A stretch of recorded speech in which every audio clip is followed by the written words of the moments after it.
السلام علیکم ناظرین، KB نیوز کی مارننگ خبروں میں آپ کا خیر مقدم ہے۔ میں ہوں نیہا خان۔ نظر ڈالتے ہیں آج کی اہم تفصیلات پر۔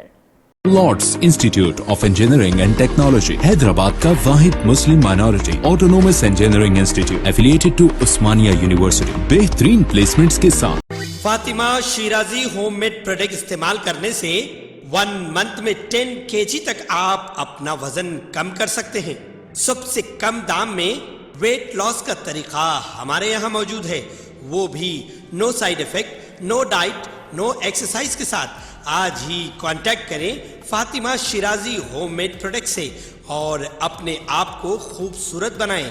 Fatima Shirazi home made product, golden heights colony, pillar number 213، Rajendra Nagar, Hyderabad 8142877440۔ Hyderabad میں جائیدادوں کے رجسٹریشن سے تلنگانہ حکومت کو ہونے والی آمدنی میں گزشتہ سال کے مقابل 2500 کروڑ روپے تک کمی ہوئی ہے۔ سال کے آغاز سے حیدرآباد میں 25,094 کروڑ روپے مالیت کے 50,953 رہائشی یونٹس کے رجسٹریشن ہوئے، جبکہ سال گزشتہ 27,640 کروڑ روپے مالیت کے 62,052 رہائشی یونٹس کے رجسٹریشن ہوئے تھے۔ نائٹ فرینک انڈیا نے کہا ہے کہ حیدرآباد میں ستمبر 2022 میں رہائشی جائیدادوں کے 4,307 یونٹس کے رجسٹریشن ہوئے۔ ستمبر میں رجسٹرڈ جائیدادوں کی جملہ قیمت 2,198 کروڑ روپے رہی۔ Shishir Baijal, chairman and managing director, Knight Frank India نے کہا کہ حیدرآباد ریزیڈینشیل مارکیٹ میں 2022 میں رجسٹریشن میں کمی ہوئی۔ حیدرآباد ریزیڈینشیل مارکیٹ میں شامل ہے 4 اضلاع: حیدرآباد، میڈچل، ملکاجگری، رنگا ریڈی اور سنگا ریڈی۔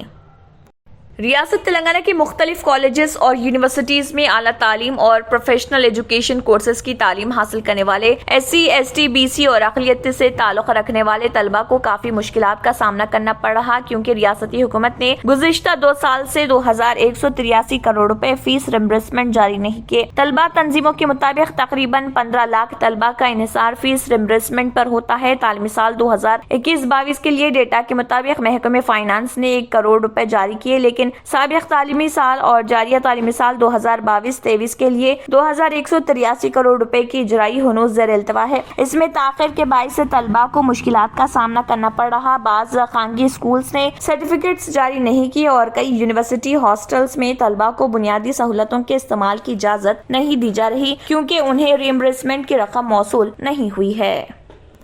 تلنگانہ کے وزیر انفارمیشن ٹیکنالوجی کے تارک راما راؤ نے کہا ہے کہ گلوبل ہنگر انڈیکس میں ہندوستان کا درجہ 101 سے 107 ہو گیا۔ سوشل میڈیا کے اہم پلیٹ فارم ٹویٹر پر سرگرم تارک راما راؤ، جو ریاست کی حکمراں جماعت TRS کی کارگزار صدر بھی ہیں، انہوں نے طنزیہ انداز میں NDA حکومت کو NPA حکومت سے تعبیر کرتے ہوئے کہا ہے کہ یہ ایک اور دن NPA حکومت کا ایک اور شاندار کارنامہ ہے۔ انہوں نے کہا کہ ناکامیوں کو قبول کرنے کے بجائے یقینی طور پر BJP کے جوکرز اس رپورٹ کو مخالف ملک قرار دے کر مسترد کریں گے۔ ساتھ ہی وزیر موصوف نے #اچھے دن بھی لکھا۔ انہوں نے اس خبر کے سلسلے میں انگریزی کے ایک مشہور اخبار کی خبر کا تراشا بھی لگایا ہے۔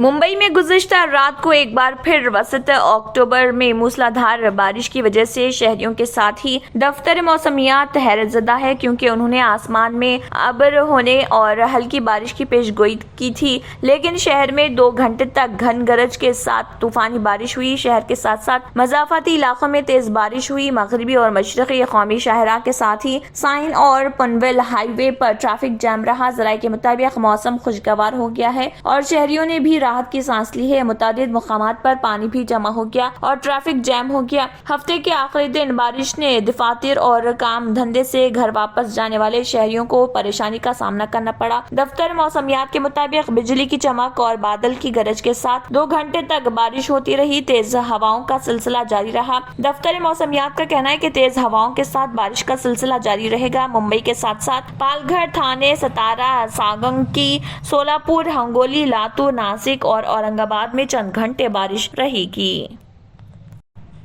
اسمرتی مندھانا 51 ناٹ آؤٹ کی گیند بازوں کی دھماکہ خیز نصف سنچری کے بعد ہندوستان نے ہفتے کو ویمنز ایشیا کپ 2022 کے فائنل میں سری لنکا کو 8 وکٹوں سے شکست دے دی۔ سری لنکا نے ہندوستان کو 20 اوورز میں 66 رنز کا ہدف دیا، جسے ہندوستان نے 8.3 اوورز میں حاصل کر لیا۔ یہ ویمنز ایشیا کپ کا 8واں ایونٹ تھا، جبکہ یہ ہندوستان کی 7ویں جیت تھی۔ ہندوستان نے ون ڈے فارمیٹ میں 4 بار اور T20 فارمیٹ میں 3 بار خواتین کا ایشیا کپ کپ جیتا۔ رینوکا سنگھ نے 3 وکٹیں لے کر ہندوستان کی فتح کی بنیاد رکھی، جبکہ راجیشوری گائیکواڑ اور اسنیہا رانا نے 2 وکٹیں لے کر سری لنکا کو 65 رنز تک محدود کر دیا۔ ہندوستان کو 66 رنز کے ہدف تک لے جانے کی کوشش میں شیفالی ورما 5 اور جمیما روڈریگز 2 آؤٹ ہو گئے، لیکن اسمرتی نے کپتان ہرمن پریت کور کے ساتھ تیسرے وکٹ کے لیے 36 رنز شراکت کے ساتھ ہندوستان کو آسان فتح دلائی۔ Germanton super speciality hospital, doctor Mir Jawad Zar Khan, senior experienced orthopaedic surgeon, bone fracture, joint replacement, hip replacement اور اسپائن سرجری کامیابی سے انجام دے رہے ہیں۔ اس کے علاوہ neuro surgery, cardiology, gynaecology, dental, general medicine, dialysis اور فزیو تھراپی جیسے شعبجات میں انتہائی کامیابی کے ساتھ واجبی فیس میں علاج کیا جا رہا ہے۔ شیئرنگ اور پرائیویٹ رومز، اسپتال میں 24 گھنٹے MRI، CT scan, 2D digital X ray, ultra sound, operation theatre, ICU اور لیب کی سہولت دستیاب ہے۔ آپ کی امیدوں کے عین مطابق Germanton super speciality hospital, pillar number 150، Attapur, Hyderabad. وزیر اعظم نریندر مودی نے سابق صدر جمہوریہ ہند ڈاکٹر APJ عبدالکلام کو ان کی یوم پیدائش کے موقع پر خراج عقیدت پیش کیا۔ وزیر اعظم نے اپنے ٹویٹر پیغام میں ڈاکٹر کلام کی بطور سائنسدان اور صدر جمہوریہ کے طور پر ان کی خدمات کو یاد کیا، جنہوں نے معاشرے کے ہر طبقے کو متاثر کیا۔ نریندر مودی نے کہا، ہمارے سابق صدر جمہوریہ ڈاکٹر APJ عبدالکلام کو خراج عقیدت، ایک سائنسدان اور صدر جمہوریہ کے طور پر ہمارے ملک کے لیے ان کی خدمات قابل تعریف ہیں۔ انہوں نے معاشرے کے ہر طبقے کو متاثر کیا ہے۔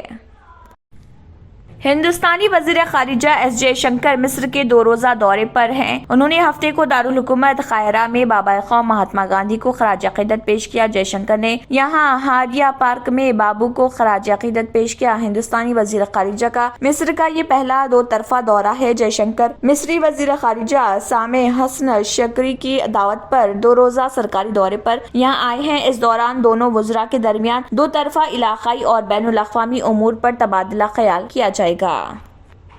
اگر آپ نے ہمارے چینل کو ابھی تک سبسکرائب نہیں کیا ہے تو یہاں پر ریڈ کلر کا سبسکرائب بٹن دکھ رہا ہے، اسے کلک کریں اور ہمارے چینل کو سبسکرائب کیجیے اور ساتھ ہی ساتھ بیل آئیکن کو بھی کلک کیجیے، جس سے آپ کو تازہ اپڈیٹ ملتی رہے۔